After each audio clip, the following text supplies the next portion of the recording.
tant la Russie que l'Ukraine cherchent désespérément un moyen de mettre fin au conflit après plus de 1000 jours de guerre. L'Ukraine a peut-être déjà un avantage, Moscou subit encore les conséquences de l'attaque de la région de Koursk en août qui a mis la Russie à genoux. L'Ukraine ne se contente toutefois pas d'en rester là. Dans l'une de ses dernières décisions importantes avant de quitter ses fonctions, le président Joe Biden a autorisé l'utilisation de missiles ATACMS fournis par les États-Unis pour attaquer des cibles situées profondément à l'intérieur de la Russie. Sans hésiter, l'Ukraine a attaqué une installation d'armement à Bryansk. Le message était clair, même si un seul missile a été endommagé, l'Ukraine est prête à attaquer le centre de la Russie. Pour Poutine, c'est un cauchemar. Il menace de déclencher une guerre nucléaire dans son jeu le plus risqué à ce jour, car il est pris au piège et perd du terrain. Poutine a modifié la politique nucléaire de la Russie afin de pouvoir défendre plus facilement l'utilisation d'armes nucléaires contre l'Ukraine. C'est une action désespérée qui montre jusqu'où il est prêt à aller pour gagner. Appuierait-il sur le bouton? Qu'est-ce que cela nous apprend sur l'état actuel de la guerre? Examinons le risque nucléaire de Poutine et les raisons de ces menaces de plus en plus inquiétantes. Les principes fondamentaux de la politique d'État de la Fédération de Russie en matière de dissuasion nucléaire de 2020 adoptée il y a 4 ans constituaient le dernier changement dans la stratégie de défense et de dissuasion nucléaire de la Russie avant l'éclatement du conflit en Ukraine. En bref, la stratégie mettait l'accent sur la manière dont la Russie pourrait se défendre contre l'utilisation d'armes nucléaires afin de protéger son intégrité territoriale et sa souveraineté. En outre, la doctrine énumérait 4 circonstances potentielles dans lesquelles la Russie utiliserait des armes nucléaires. La première était la preuve concrète d'un missile balistique dirigé vers le territoire russe ou allié, qui serait considéré comme une attaque directe contre la Russie ou ses alliés par une nation disposant de capacités de missiles balistiques. Il convient de noter que le langage du scénario ne mentionne ni un missile balistique à tête nucléaire, ni le type de missile balistique utilisé dans l'attaque. Par conséquent, un missile balistique régulier entraînerait des représailles. L'utilisation d'armes nucléaires ou d'autres armes de destruction massive contre la Russie ou ses alliés, probablement par une autre nation possédant des armes nucléaires, était la deuxième nécessité. La troisième est une attaque contre l'infrastructure de l'arsenal nucléaire russe, y compris les installations de commandement, de stockage et de communication. En cas de guerre nucléaire, les deux seraient probablement déclenchés, la Russie étant l'une des cibles d'une première attaque visant à détruire l'arsenal nucléaire du pays et à empêcher les représailles. Il était bien sûr possible qu'une guerre nucléaire ait déjà été imminente dans ces situations et les autres nations dotées d'armes nucléaires disposent de mesures de dissuasion comparables. La quatrième exigence a toutefois attiré le plus de critiques. Elle mentionnait la possibilité de représailles non nucléaires en cas d'utilisation d'armes conventionnelles mettant en danger la vie fondamentale de la nation. La formulation de cette condition était incroyablement ambiguë car il n'y avait pas de définition commune de ce qui constituait ce degré de danger national. Le message était cependant beaucoup plus clair et impliquait que la Russie pouvait utiliser des armes nucléaires et qu'elle le ferait probablement si elle se sentait menacée. En examinant de plus près le libellé exact de la quatrième clause générale, on pourrait découvrir une autre facette de la doctrine nucléaire. Selon cette clause, la politique de la Russie permet d'éviter l'aggravation d'une confrontation militaire et de mettre fin aux opérations militaires dans des conditions acceptables pour la Fédération de Russie et ou ses alliés. Cette formulation et les discussions dans les cercles de défense russes indiquent que la Russie considère ses armes nucléaires à la fois comme un moyen de coercition et de survie. Même dans une confrontation conventionnelle, la Russie pourrait intimider son adversaire en le menaçant d'une escalade nucléaire, arguant que les paramètres du combat menacent suffisamment son existence pour justifier une telle démarche. Les changements dans la politique de dissuasion nucléaire n'ont peut-être pas été largement rapportés au moment de leur modification, mais l'invasion de l'Ukraine en 2022 a changé la donne. Selon le Center for Strategic and International Studies, entre février 2022 et octobre 2024, la Russie a utilisé plus de 200 fois la quatrième clause générale de sa stratégie nucléaire. Ces allusions impliquaient que la Russie utiliserait des armes nucléaires comme moyen de pression pour amener le conflit en Ukraine à une fin avantageuse et vitale pour Moscou et ses alliés. Bien que cette tactique ait été largement considérée comme malhonnête, elle a eu un certain succès puisqu'elle a entraîné le report de plusieurs mois de l'importante aide militaire de l'OTAN à l'Ukraine après que Poutine ou d'autres hauts responsables russes aient menacé de lancer une attaque nucléaire. En fin de compte, la majorité des autres pays ont toutefois semblé penser, au moins pendant les 2 premières années et demie de la guerre, que le sabre nucléaire de la Russie n'était rien de plus qu'une menace. L'OTAN a alors commencé à ignorer les affirmations des théoriciens militaires russes selon lesquels une escalade était nécessaire pour désamorcer le conflit actuel en Ukraine, tandis que les nations entretenant de meilleures relations avec la Russie, comme la Chine et l'Inde, faisaient pression sur Poutine pour qu'il s'abstienne de toute action particulièrement agressive. Les deux nations avaient des arrière-pensées qui les poussaient à se présenter comme largement neutres dans le conflit. Puis vint le mois d'août 2024. L'Ukraine changea le cours du conflit en envahissant le territoire russe d'une manière sans précédent. En 3 semaines d'attaque dans la région de Koursk, l'armée ukrainienne a réussi à s'emparer de plus de territoires en Russie que la Russie n'en avait conquis dans le Donbass au cours des 7 mois précédents. En tant que l'une des plus grandes et des plus puissantes puissances militaires du monde, l'influence de la Russie a finalement été affaiblie par le vaste succès de l'invasion de Koursk. 2 conséquences ont toutefois peut-être été les plus importantes. Premièrement, pour la première fois, l'armée ukrainienne a été en mesure de mettre la Russie sur la défensive. Le succès de l'invasion de Kaoursk a montré que, malgré leur supériorité numérique, les forces armées russes devaient adopter des tactiques strictes et rigides pour progresser. Dans un premier temps, le commandement russe a vacillé et n'a pas été en mesure de préparer une défense puissante lorsqu'il a été confronté à un changement rapide de la direction de la guerre, comme ce fut le cas à Koursk. Il y avait plusieurs raisons à cela.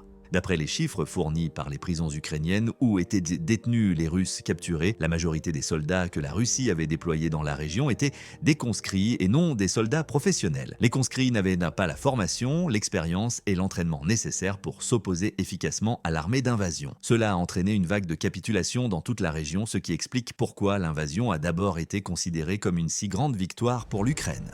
Par la suite, le Kremlin a réagi incroyablement lentement à l'invasion et les médias russes ont prétendu à tort que les soldats locaux avaient déjà repoussé les envahisseurs. Une fois qu'il s'est avéré que c'était totalement faux, les forces armées russes ont eu recours à des stratégies plus défensives et ont construit des tranchées qui n'ont que très peu ralenti l'avancée des Ukrainiens. Finalement, la Russie n'a lancé une contre-offensive à Koursk que début septembre, près d'un mois après l'arrivée des troupes ukrainiennes dans la région. En outre, la situation dans la région semble s'améliorer lentement pour la Russie. À la mi-octobre, l'armée n'aurait repris qu'environ la moitié des 500 miles carrés de territoire dont l'Ukraine s'était emparée. Selon les rapports ukrainiens, la contre-offensive russe n'a permis de récupérer que 40% du territoire initial.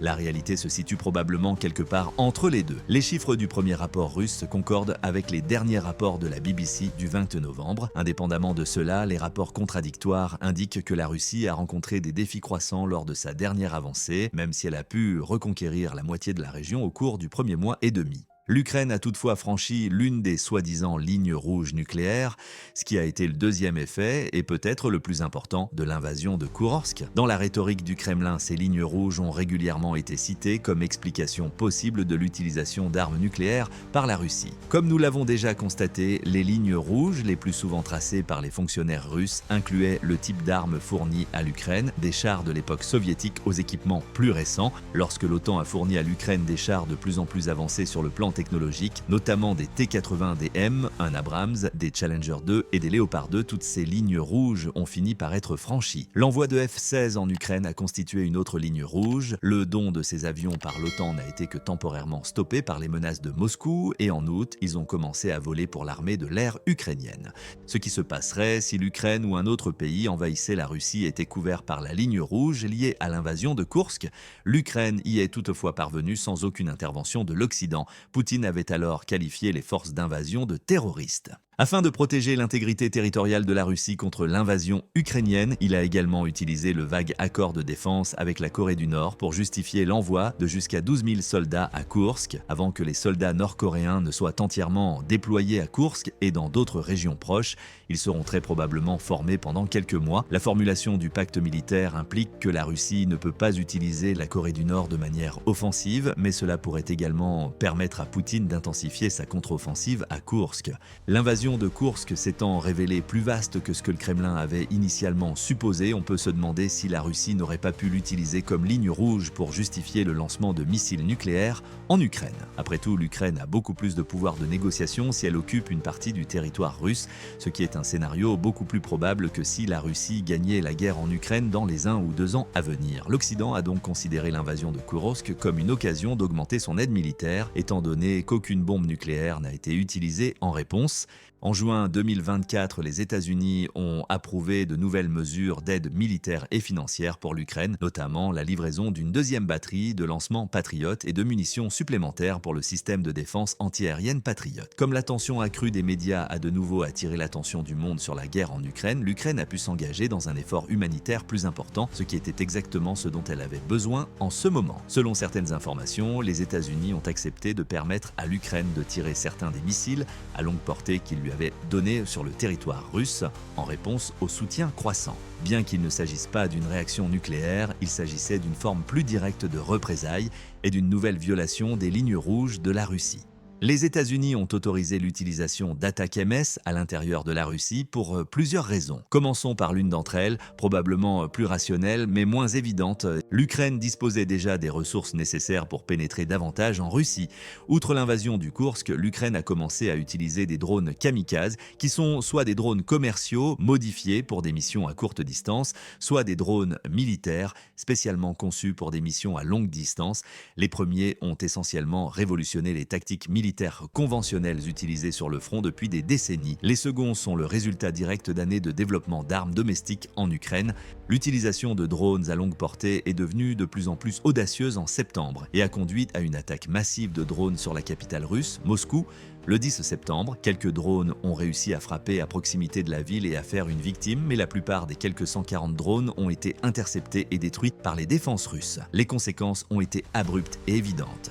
L'Ukraine a été en mesure de fabriquer des drones capables de défier les défenses russes et d'opérer sur de longues distances, rendant obsolètes les stratégies antérieures. Attaque MS est un peu comme un backup ou un downgrade pour les objectifs de l'Ukraine, étant donné la croissance de l'industrie des drones et la dépendance aux techniques de guerre des drones. Tout d'abord, la portée maximale des missiles Attaque MS n'est que d'environ 200 miles, ce qui est inférieur à la distance entre Moscou et l'Ukraine. Deuxièmement, les coûts de production sont bien plus élevés par rapport aux drones militaires. Un seul missile Attaque MS coûte plus d'1 million de dollars américains, alors qu'un drone militaire comparable à ceux utilisés par l'Ukraine peut coûter entre 100 € et 200 $ américains. Troisièmement, l'Ukraine dépend entièrement des fonds de l'OTAN pour l'achat de missiles Attaque MS, car elle n'a pas la capacité de les fabriquer. Il n'existe actuellement aucune méthode précise permettant de déterminer le nombre de missiles encore présents dans le stock ukrainien, qui serait incroyablement limité selon des rapports indiquant que le pays n'a pas reçu plus de 50 missiles pendant toute la durée du conflit. Toutefois, la défense aérienne russe aura fort à faire en cas d'attaque à plus longue portée, car les missiles Attaque MS sont plus rapides que les drones militaires et peuvent contourner les systèmes de défense modernes. Bien sûr, le récent succès des systèmes de défense antimissiles russes, qui ont détruit 5 missiles sur 6 tirés, n'inspire pas une grande confiance dans l'utilisation d'Attaque MS pour des cibles offensives, mais il est impossible de prédire si cette tendance va se poursuivre. Quoi qu'il en soit, les missiles pourraient hypothétiquement être utilisés par l'Ukraine pour perturber d'importantes chaînes d'approvisionnement à proximité de la Russie, libérant ainsi les drones ukrainiens pour des attaques supplémentaires contre des installations militaires et de commandement stratégique. Vu l'état actuel des combats, il est peut-être un peu tard pour qu'Attaque MS ait un impact important, mais il y a une autre raison plus importante pour laquelle tant de décisions sont prises actuellement sur l'endroit et la manière d'attaquer. Le gouvernement Biden quitte le pouvoir. L'administration actuelle a moins de 2 mois pour continuer à soutenir l'Ukraine après que l'ancien président Donald Trump a remporté les élections présidentielles de 2024 et que son entrée en fonction est prévue pour le 20 janvier 2025. Tant l'OTAN que l'Ukraine et la Russie sont conscientes que Trump devra prendre des décisions qui pourraient annuler bon nombre des directives Biden mises en œuvre au cours des 1000 derniers jours, raison pour laquelle la lutte s'est intensifiée au cours des dernières semaines. Poutine se concentre sur la ligne de front active dans le Donbass, étant donné que la Russie n'a fait aucun progrès à Kursk, que les forces nord-coréennes sont toujours en formation et qu'il n'y a aucune raison réelle d'utiliser des armes nucléaires en raison d'une invasion qui a déjà eu lieu il y a plusieurs mois. Les militaires russes ont commencé à y progresser progressivement, mais régulièrement. En 2024, ils auront occupé environ 1000 miles carrés du territoire, ce qui représente une augmentation considérable par rapport à l'année précédente. Le fait que le territoire nouvellement conquis en septembre ne représente que 656 miles carrés, dont la moitié a été conquise en seulement 3 mois, pourrait rendre l'attaque encore plus importante pour Poutine. Alors pourquoi l'utilisation d'armes nucléaires est-elle soudainement devenue un problème? Avant que la Russie ne réorganise réoriente sa stratégie de défense nucléaire, les agresseurs étaient utilisés pour cibler le territoire russe. Contrairement à la doctrine de 2020, la nouvelle formulation de la directive suggère que l'utilisation par l'Ukraine d'armes tierces provenant d'une nation dotée d'armes nucléaires comme les États-Unis équivaut à une attaque directe de cette nation contre la Russie. En bref, la nouvelle directive est spécifiquement conçue pour lancer un nouveau cycle de sabre qui va directement à l'encontre des récents progrès des principes de l'OTAN autorisant l'Ukraine à utiliser ses armes. Deuxièmement, la doctrine actualisée fait désormais référence à la détection de frappes aériennes plutôt qu'à des attaques de missiles balistiques. Dans ce sens, le terme aérospatial peut faire référence aux missiles, aux drones ou aux avions, créant ainsi une définition ridiculement large qui englobe presque toutes les options possibles d'attaque à longue portée dont dispose l'Ukraine. La formulation et la manière dont elle correspond aux activités de guerre contredisent l'affirmation officielle du Kremlin selon laquelle la nouvelle doctrine a été examinée en profondeur indépendamment des événements de guerre en cours. Quoi qu'il en soit, il semble que la Russie cherche toujours à faire pression sur l'OTAN et l'Ukraine par des bruits de sabre afin qu'elle reporte une aide militaire supplémentaire ou modifie certaines de ses directives. Poutine peut sembler profiter de la date butoir du 20 janvier, mais la vérité est plus nuancée. Au cours de son premier mandat, Trump était beaucoup plus en phase avec les objectifs géopolitiques de Poutine, mais il est impossible de prédire comment il se comporterait au cours de son second mandat. Tout d'abord, l'OTAN a renforcé plusieurs de ses points faibles présumés, la majorité des nations dépensant plus que les 2% du PIB recommandé. Pendant ce temps, des nations comme la Finlande, la Pologne et l'Allemagne ont considérablement modernisé ou renforcé leurs forces armées. Deuxièmement, le respect de Trump pour l'effort de guerre de la Russie reposait probablement sur sa capacité à déployer des forces armées, mais au vu de l'évolution du conflit en Ukraine, cela pourrait ne plus être le cas. Rappelons qu'au début du conflit, l'Ukraine disposait d'un 5e du personnel militaire actif de la Russie et d'environ un 10e de son arsenal, y compris des armes considérées comme plus anciennes que celles de la Russie. Toutefois, à la surprise des stratèges et des experts, l'Ukraine a réussi à repousser la Russie bien plus longtemps que ce qui était considéré comme possible en 2022. Avec le soutien de l'OTAN, il y a même une chance que l'Ukraine triomphe complètement. Cela pourrait signifier que Trump pourrait effectivement forcer la Russie et l'Ukraine à entamer des négociations de paix peu après son entrée en fonction. Dans ce cas, la possession du territoire russe par l'Ukraine jouerait clairement contre Poutine, car cela donnerait aux négociateurs russes un point faible considérable. Poutine pourrait donc plus que jamais utiliser la doctrine nucléaire actualisée comme arme offensive. Bien que la Russie ait déjà discuté par le passé de l'utilisation d'armes nucléaires pour défendre son territoire, il y a désormais peu de chances que Poutine décide de les utiliser pour attaquer l'Ukraine. Comment? Pensez à la manière dont la première utilisation de la bombe atomique a eu lieu en 1945. Le Japon a refusé de se soumettre aux États-Unis alors qu'il était sur le point d'être vaincu dans la lutte conventionnelle et qu'il subissait de lourdes pertes de la part des États-Unis et de leurs alliés dans sa considérable marine jusqu'à ce que les bombes soient larguées. L'utilisation d'armes nucléaires a eu 3 conséquences majeures sur la situation de la Seconde Guerre mondiale à l'époque. Premièrement, elle a essentiellement contraint le Japon à capituler, ce qui a mis fin au conflit à l'échelle mondiale. Deuxièmement, les bombes ont considérablement accéléré le cours de la guerre en empêchant une attaque plus meurtrière contre la marine japonaise et ont peut-être sauvé des milliers de vies. Troisièmement, les bombes ont attiré l'attention de l'Union soviétique sur les progrès réalisés par les États-Unis en matière de technologie et de capacité d'armement. Ils espéraient que l'utilisation d'armes nucléaires par la Russie contre l'Ukraine aurait essentiellement le même effet sur l'OTAN et l'Ukraine. Cela pourrait être l'une des principales raisons de la poursuite des activités offensives de l'armée russe dans le Donbass.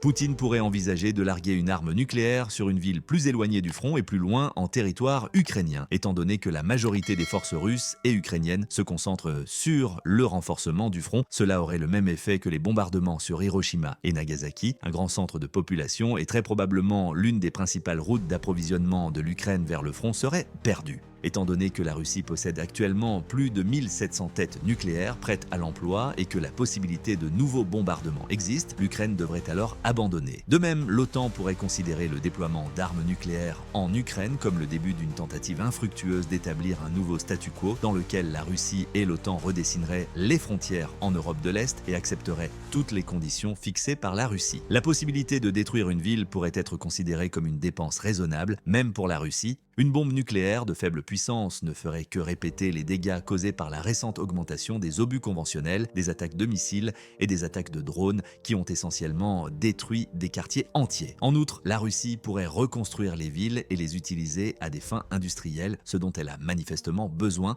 étant donné que l'Ukraine et la Russie ont toutes deux une grande expérience de l'élimination de la contamination radioactive causée par la tragédie de Tchernobyl. En conséquence, la Russie pourrait décider de mener une guerre d'agression au lieu d'adopter une position de défense nucléaire.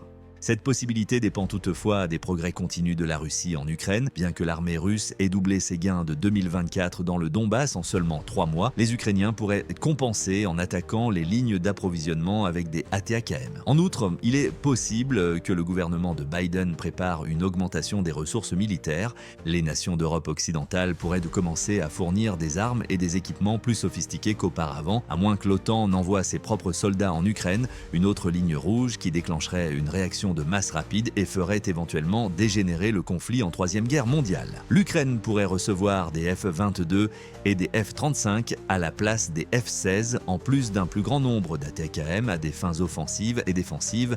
Les États-Unis pourraient commencer à fournir beaucoup plus de systèmes de défense patriotes et de munitions.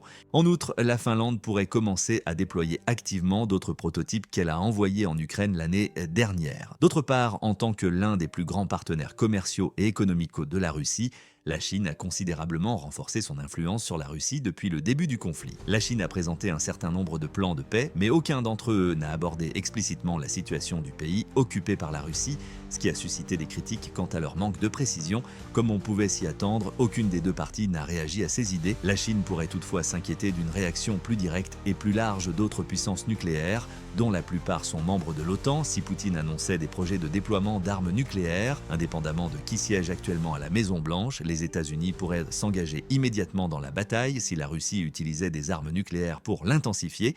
Même si le conflit est de nature conventionnelle et non nucléaire, cela pourrait entraîner la Chine dans un conflit qu'elle ne pourra peut-être pas gagner. Par conséquent, la meilleure chose à faire pour la Chine pourrait être d'apaiser la Russie afin qu'elle ne prenne plus de décisions hâtives, comme l'a fait Poutine en recrutant l'armée de Kim Jong-un pour mener ses guerres. De la même manière, la meilleure approche de l'OTAN pourrait consister à renforcer l'Ukraine afin de montrer que l'Alliance est prête à défendre la nation en cas de frappe nucléaire. Jusqu'à présent, les activités de Poutine se sont concentrées sur des menaces et des crimes dont il pourrait s'acquitter en toute impunité en raison du soutien de la Chine et des conflits internes de l'OTAN sur le maintien du statu quo. Les deux parties seraient menacées par une attaque nucléaire. Rendre l'Ukraine aussi peu attrayante que possible en tant que cible nucléaire pourrait être dans le meilleur intérêt de l'OTAN. Qu'en pensez-vous toutefois? Quelle est la probabilité que Poutine utilise des armes nucléaires en Ukraine? Veuillez nous faire part de votre opinion ci-dessous et merci de votre attention.